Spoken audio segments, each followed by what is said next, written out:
আল্লাহ পাক বলছেন আল্লাহুল্লাযী খালাকাস সামাওয়াতি ওয়াল আরদা ওয়া আনজালা মিনাস সামাই মাআন ফাআখরাজা বিহি মিনাস সামারাতি রিজকান লাকুম। আল্লাহ হচ্ছেন তিনি যিনি আকাশ সৃষ্টি করেছেন, জমিন সৃষ্টি করেছেন, আর আকাশ থেকে পানি বর্ষণ করে তোমাদের খাদ্য উৎপাদন করে দিয়েছেন। এ পানি হচ্ছে মানুষের জন্য জীবন। পানির এক নাম কি? জোরে বলেন, পানির এক নাম কি? জীবন। এই পানি এক নাম জীবন। কিন্তু কর্ণফুলীর পানি যদি চট্টগ্রামে 10 ফুট উঁচা হয়ে আসে, পানির নাম হবে কি? নাম হবে মরণ। এই পানিকে কন্ট্রোল করেন আল্লাহ রাব্বুল আলামিন। আল্লাহ যদি ইচ্ছে করেন বেশি করে পানি দিয়া পুরা এলাকা ডুবাই দিতে পারেন, আবার ইচ্ছে করলে পানির ভিতরে মানুষ বাঁচাই দিতে পারেন, আগুনের মধ্যে মানুষ বাঁচাইতে পারেন। সমস্ত ক্ষমতা হচ্ছে, কর্তৃত্ব কেবলমাত্র আল্লাহ পাকের। কর্তৃত্ব কার? কর্তৃত্ব কার? আল্লাহ পাকের কর্তৃত্ব। হযরত নূহ আলাইহিস সালামের জামানায় 40 দিনের বন্যা। এই বন্যার পরে জাহাজ যখন নেমে গেল, তখন তিনি মনে মনে ভাবলেন, আমি তো জোড়ায় জোড়ায় করে সমস্ত প্রাণীগুলি আর মানুষগুলি, কিছু কিছু মানুষ যারা ঈমান এনেছিল তাদের জাহাজে উঠাইছে, কিন্তু একটি বুড়ি আমার উপরে ঈমান এনেছিল আর আমি তার ওয়াদা করেছিলাম সাথে করে নিয়ে যাব, আমি তো তার কথা ভুলে গিয়েছি। অনুশোচনা এলো। জাহাজ থেকে নেমে চতুর্দিকে লক্ষ্য করলেন, মানুষ নাই, জনপদ নাই, সব শেষ হয়ে গেছে। পাহাড় পর্বত কাজ হয়ে পড়েছে, বিল্ডিং গুলি শেষ হয়ে গিয়েছে, কোন জনপদে কোনো প্রাণী নাই, প্রাণী বলতে কিছুই নাই। হঠাৎ দূরে দেখলেন একটা কুড়ে ঘরের মতো দেখা যায়। ভাবলেন এত বড় বন্যার ভিতরে কুড়ে ঘর কেমনে থাকলো? আস্তে করে হেঁটে গেলেন কুড়ে ঘরের কাছে। ভেতরে মানুষ আছে বলে মনে হলো। বাইরের থেকে প্রশ্ন করলেন, ভিতরে কে? জবাব এলো, আমি এই ঘরের মালিক, আমি এক বুড়ি বিধবা এক মহিলা। তখন নেমে গেল। তখন তিনি মনে মনে ভাবলেন, আমি তো জোড়ায় জোড়ায় করে সমস্ত প্রাণীগুলি আর মানুষগুলি, কিছু কিছু মানুষ যারা ঈমান এনেছিল তাদের জাহাজে উঠাইছে, কিন্তু একটি বুড়ি আমার উপরে ঈমান এনেছিল আর আমি তার ওয়াদা করেছিলাম সাথে করে নিয়ে যাব, আমি তো তার কথা ভুলে গিয়েছি। অনুশোচনা এলো। জাহাজ থেকে নেমে চতুর্দিকে লক্ষ্য করলেন, মানুষ নাই, জনপদ নাই, সব শেষ হয়ে গেছে। পাহাড় পর্বত কাজ হয়ে পড়েছে, বিল্ডিং গুলি শেষ হয়ে গিয়েছে, কোন জনপদে কোনো প্রাণী নাই, প্রাণী বলতে কিছুই নাই। হঠাৎ দূরে দেখলেন একটা কুড়ে ঘরের মতো দেখা যায়। ভাবলেন এত বড় বন্যার ভিতরে কুড়ে ঘর কেমনে থাকলো? আস্তে করে হেঁটে গেলেন কুড়ে ঘরের কাছে। ভেতরে মানুষ আছে বলে মনে হলো। বাইরের থেকে প্রশ্ন করলেন, ভিতরে কে? জবাব এলো, আমি এই ঘরের মালিক, আমি এক বুড়ি বিধবা এক মহিলা, আপনি কে? তিনি বললেন, আমি হচ্ছি এই জামানার পয়গম্বর হযরত নূহ আলাইহিস সালাম। বুড়ি বলছেন, আমারও ধারণা তাই। আপনি আমাকে ওয়াদা করেছিলেন বন্যা হলে পরে, বন্যার আভাস যখন আপনি পাবেন আমাকে আপনি সাথে করে জাহাজে উঠায় নিয়ে নিবেন। আমার মনে হয় বন্যা কবে হবে সেই খবর দেওয়ার জন্য আপনি এসেছেন। হযরত নূহ আলাইহিস সালাম সিজদায় পড়ে কাঁদতে লাগলেন, বললেন, রব্বুল আলামিন, তোমার কুদরত বোঝার ক্ষমতা আমার নাই। 40 দিন পর্যন্ত পানির ভিতরে মানুষ কেমনে জীবিত রইল? আল্লাহ পাক শোনালেন, নূরে বিপদ যখন এলো, তুমি তোমার উম্মতকে ভুলে যেতে পেরেছো, ভুলে গিয়েছো, কিন্তু আমি রব্বুল আলামিন রহমানুর রহিম, আমি আমার বান্দিরে ভুলি নাই।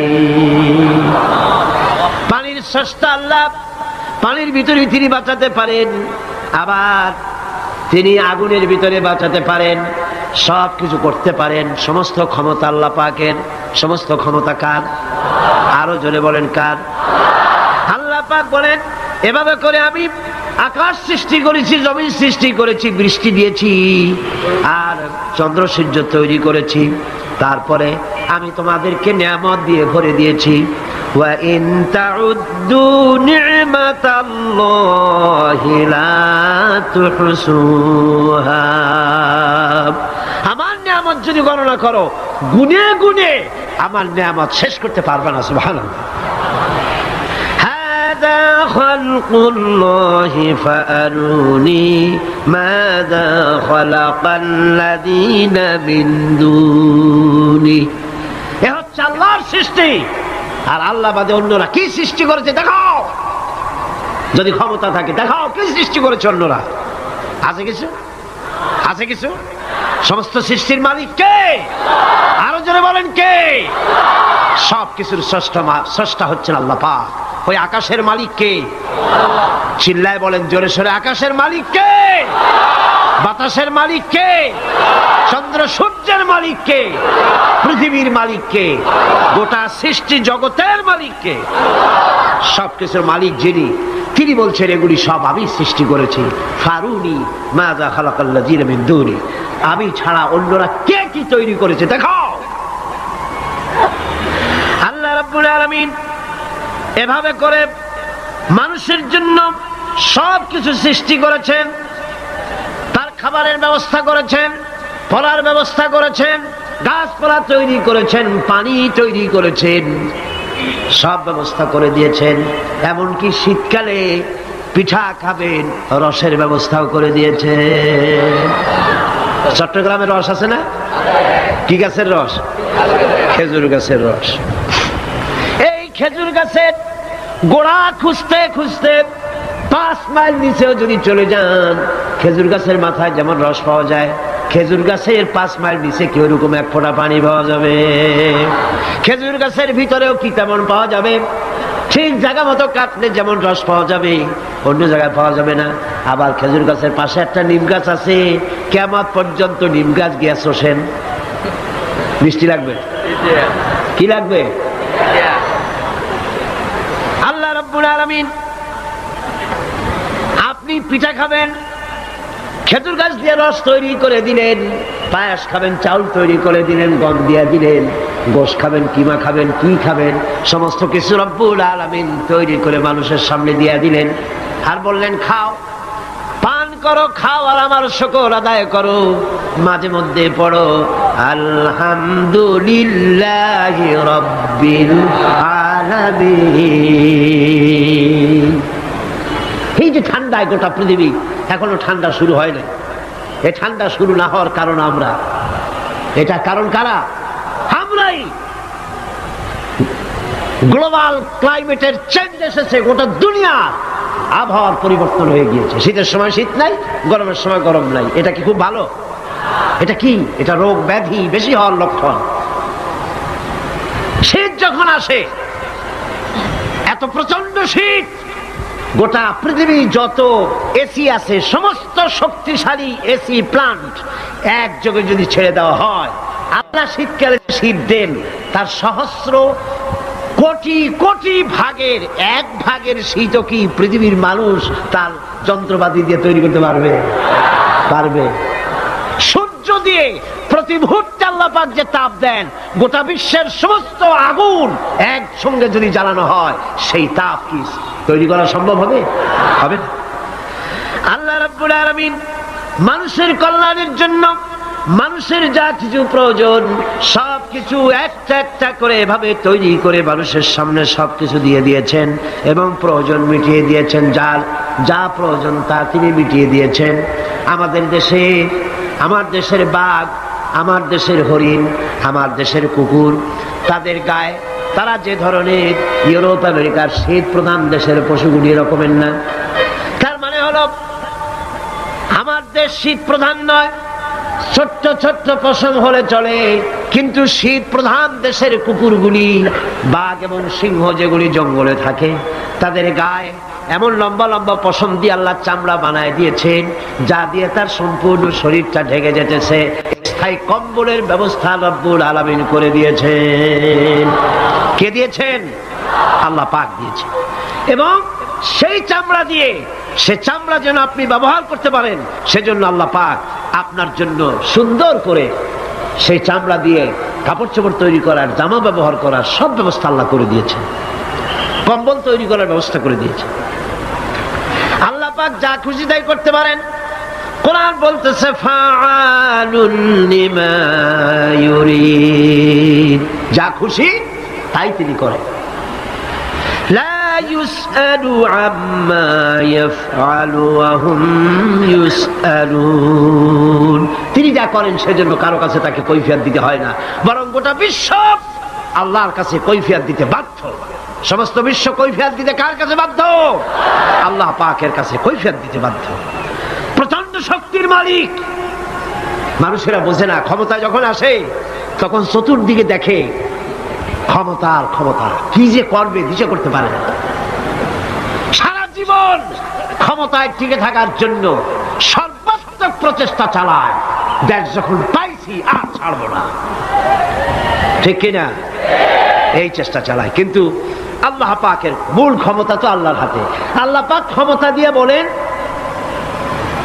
লিনানজুরাকুম কাইফা তা'মালুন, ক্ষমতা দিয়ে তাকায় থাকি তোমার আমলটা কি হয় তা দেখার জন্য, তুমি করোটা কি সেইটা দেখার জন্য আমি দেখি। লিনানজুরাকুম কাইফা তা'মালুন। মানুষ ক্ষমতা হাতে পায়, অত্যাচার স্টিম রোলার চালায়, আল্লাহ দেখতে থাকেন। আর আল্লাহ যখন অ্যাকশন নেন, সেই অ্যাকশন থেকে তাকে কেউ বাঁচাইতে পারে না। প্রচন্ড ক্ষমতার মালিক। রাতকে দিন বানাতে পারেন, দিনকে রাত বানাতে পারেন, আমিরকে ফকির বানাতে পারেন, ফকিরকে আমির বানায় দিতে পারেন, রাস্তার লোক ধরে নিয়ে প্রেসিডেন্ট বানায় দিতে পারেন, আবার নারাজ হলে পরে জুতার মালা দিয়া জেলখানায় ঢুকাইয়া দিতে পারেন। ক্ষমতায় থাকাকালীন ফুলের মালা এত বেশি পায়, ফুলের মালায় গলা ভরে যায়। গাবতলির কোরবানির হাতেও এত মালা পায় না। এত মালা গলায় দিয়া আনন্দে ফুর্তিতে মারতে থাকে। আমার বন্ধুগণ মনে রাখেন, ফুলের মালায় আত্মহারা হয়েও না যারা ক্ষমতায় থাকো। এই ফুলের মালা আর ফাঁসির রশি একেবারেই পাশাপাশি। ফুলের মালা থেকে ফুলগুলি ঝরে পড়লেই ওই রশিটাই ফাঁসি হওয়ার জন্য যথেষ্ট, ঠিক কিনা? মানুষ বোঝে না, বোঝে না। আল্লাহ বলেন আমি তাকায় থাকি, দেখি কি করো, তোমার আমলটা কেমন হয়। ক্ষমতার মালিক আল্লাহ, দেওয়ার মালিক আল্লাহ। আর যখন নারাজ হয়ে যান, এক থাপ্পড় মেরে ক্ষমতা ছিনায় নিয়ে যান। পারেন কিনা? পারেন কিনা? ইতিহাস সাক্ষী। কিন্তু ইতিহাসের সবচেয়ে বড় শিক্ষা যে মানুষেরা ইতিহাস থেকে শিক্ষা গ্রহণ করে না। जगत जी लगाने के लिए ये दुनिया नहीं है,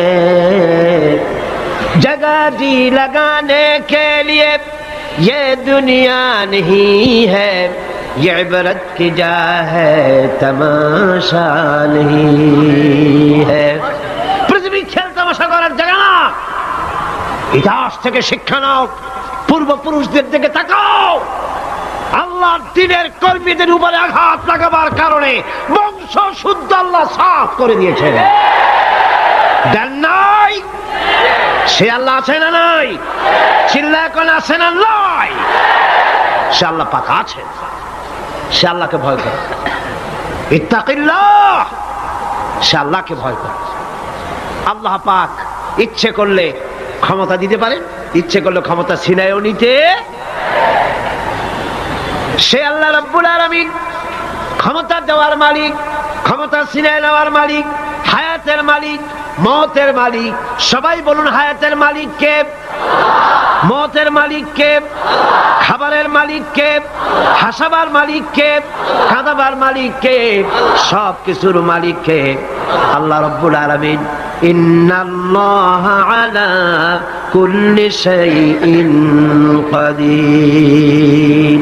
সব কিছুই উপরে তিনি ক্ষমতাবান, যা খুশি তাই তিনি করেন। এ হচ্ছে আল্লাহর সৃষ্টি। সবকিছু আল্লাহ সৃষ্টি করেছেন। বরং কাফের বেঈমান যারা অস্বীকার করে আল্লাহ রাব্বুল আলামিন, সেই মানুষেরাই বুঝতে পারে না। বরং মানুষ যা কিছু তৈরি করেছে তা সবই আল্লাহর বানানো জিনিস, তার থেকেই করেছে, কথাটা বুঝে আসে না। মানুষ না বুঝেই বিজ্ঞানকে সবকিছুর প্রশংসা বিজ্ঞানের জন্য করে, বিজ্ঞানের জন্যই প্রশংসা অস্থির হয়ে যায়।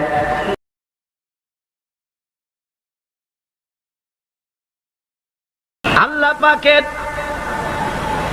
সৃষ্টি তো দূরের কথা, আল্লাহকেই মানতে চায় না। কি বলে? বলে আনসিন ইজ নাথিং। শুনছেন কথা? আনসিন ইজ নাথিং, যা দেখা যায় না তা কিছুই না, মানি না। যার রং নাই, রূপ নাই, ধরা যায় না, ছোঁয়া যায় না, অনুভব করা যায় না, তা মানি না। নাউযুবিল্লাহ। এই কথা দিয়ে তারা আল্লাহরে অস্বীকার করতে চায়। অথচ এই ভদ্রলোকেরা মাধ্যাকর্ষণ না দেখেই বিশ্বাস করে মাধ্যাকর্ষণ আছে, ঠিক কিনা?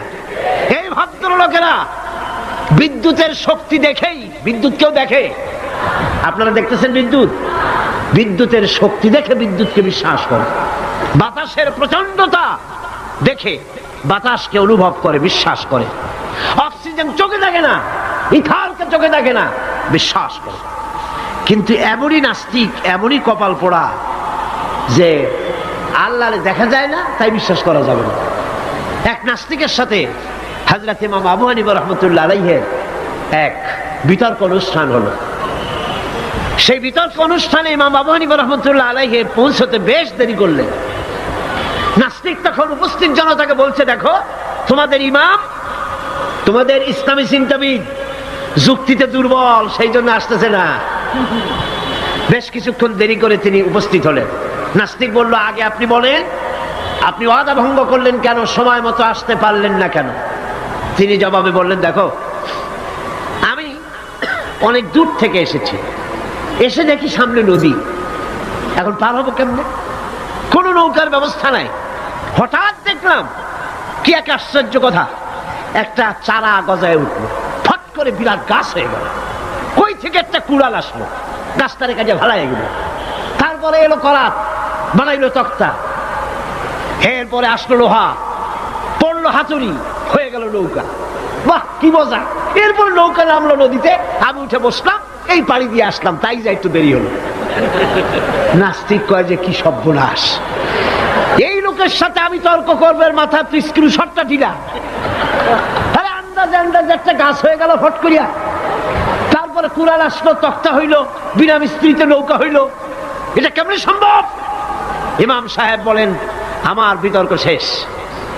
বিনা মিস্ত্রিতে যদি, তোমার যুক্তি মতে বিনা মিস্ত্রিতে যদি একটা নৌকা না হতে পারে, এই বিশ্ব তৈরি হলো কি করে বিনা মিস্ত্রিতে?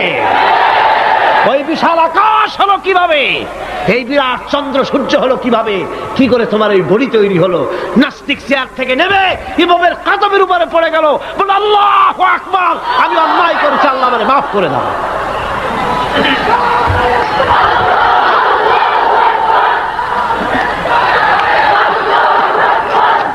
নাস্তিক ঘোষণা করে দিল, লা ইলাহা ইল্লাল্লাহু মুহাম্মাদুর রাসূলুল্লাহ। জোরে সরে বলেন, লা ইলাহা ইল্লাল্লাহু মুহাম্মাদুর রাসূলুল্লাহ। লা ইলাহা ইল্লাল্লাহ